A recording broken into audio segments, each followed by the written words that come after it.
A child born during the eclipse. Long ago, in the wide golden plains where tall grasses danced with the wind, there stood a quiet village called Lumata. It was a place where people lived by the rhythm of the sun and moon. Elders watched the sky carefully, believing every star carried a message. One season, whispers spread among the villagers. A solar eclipse was coming. For many, it was a terrifying sign. Old stories claimed that when the sun disappeared, spirits walked freely, and the world became thin between the living and the ancestors. Pregnant women were told to stay indoors. Fires were kept burning. Drums were silenced. But in a small clay hut at the edge of Lumata, a young woman named Naya was about to give birth. Her husband Kofi was worried. The elders had warned him. No child should be born during the eclipse. Such children carry strange destinies. Still, destiny does not wait for permission. On the morning the eclipse arrived, the sky slowly darkened. Birds stopped singing. Goats bleated nervously. A strange chill spread through the air. Inside the hut, Naya cried out in labor. The village midwife, Mama Sefu, worked calmly despite the fear outside. As the moon covered the sun completely, the world fell into an eerie twilight. And at that exact moment, a child was born, a baby girl. Her first cry echoed just as a ring of light appeared around the darkened sun. Outside, villagers gasped. Some fell to their knees. Others ran away in fear. Mama Sefu wrapped the child gently and looked into her eyes. They seemed to reflect the faint halo of the eclipse. This child, she whispered, was born between shadow and light. They named her Ao, meaning joy, hoping the name would protect her from fear. But fear is stubborn. As Ao grew, strange coincidences followed her. When she laughed, birds gathered near her window. When she cried, sudden winds shook the trees. Animals trusted her easily, but some villagers avoided her shadow. Children were warned not to play with her. She is an eclipse child, they whispered. Different, dangerous. Ao felt the distance even when no one said a word.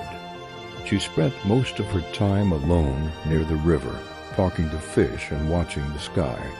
One day she asked her mother quietly, "Why do people fear me?" Naya held her close. People fear what they don't understand. Years passed. When Ao turned 12, Lumata faced its greatest crisis. The rains failed. Rivers dried. Crops withered. Hunger crept into homes like a silent thief. Elders prayed, but the sky remained empty. Some began blaming the eclipse child. The drought began when she grew older, one man whispered. The ancestors are angry, another said. A council meeting was called. Voices rose.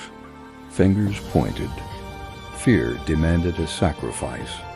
Kofi stood before them, shaking with anger. My child is not a curse. But doubt filled the air like dust. That night, Ao overheard the arguments. Her heart broke. She packed a small bag and walked toward the hills beyond the village, believing her absence might save her family from shame. As she climbed, she noticed something unusual: dark clouds forming far away over a rocky valley.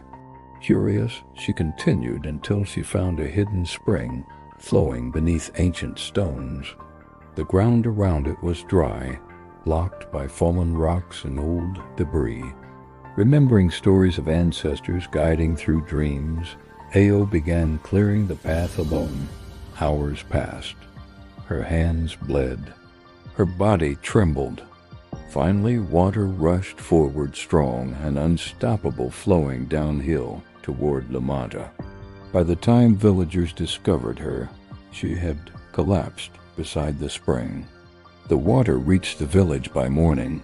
Fields drank deeply, wells filled again. Life returned slowly. The elders realized something powerful. The child they feared had saved them. Mama Sefu stood before the village and said she was born during the eclipse, not to bring darkness, but to understand both shadow and light. People began to apologize. Children who once avoided Io now walked beside her proudly. Songs were written about the girl who listened to the sky and healed the land. Years later, when another eclipse approached, Lumata no longer hid in fear. Instead, they gathered in celebration.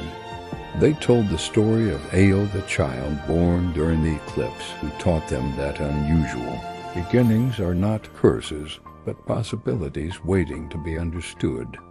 And from that day on, whenever the sun and moon met in the sky, the people of Lumata did not whisper in fear.